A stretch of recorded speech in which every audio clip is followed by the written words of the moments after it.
చిన్న స్టోరీ. ఏకాగ్రత ప్రభావం. ఒకసారి స్వామి వివేకానందులు మీరట్ వెళ్ళారు.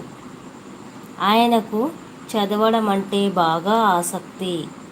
అందువల్ల తన శిష్యుడైన అఖండానందుని ద్వారా పుస్తకాలు చదివేందుకై తెప్పించుకునేవారు. ఒకే రోజులో పుస్తకం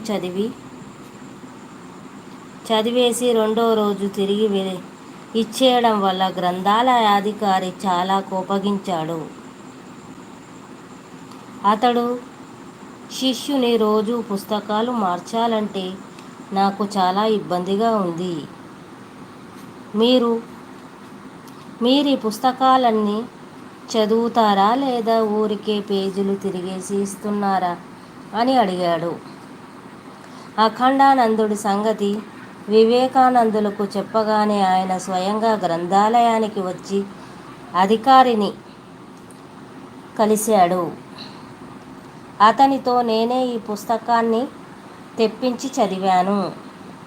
మీరు నన్ను ఇందులో నుంచి ఓ ప్రశ్న అయినా వేయవచ్చును అన్నాడు. పుస్తకాలు చదివి అర్థం చేసుకునేందుకు చాలా సమయం పడుతుంది. అందువల్ల అతడు తన అనుమానం కొద్దీ వివేకానందులను అనేక ప్రశ్నలు వేశాడు. అయితే ఆయన ప్రతి ప్రశ్నకి సరియైన సమాధానం ఇవ్వడంతో పాటుగా ఆ ప్రశ్నకు ఏ పేజీలో నుంచి అడిగాడో కూడా తక్కువ చెప్పాడు. వివేకానందుని అద్భుత జ్ఞాపక శక్తి చూసి చకితుడైన ఆ అధికారి దీని వెనుకనున్న రహస్యమేమని అడిగాడు. దానికి స్వామి, చదువుకు ఏకాగ్రత అవసరం. ఏకాగ్రతకు ధ్యానం, ఇంద్రియ నిగ్రహం అవసరం అని బదులిచ్చాడు.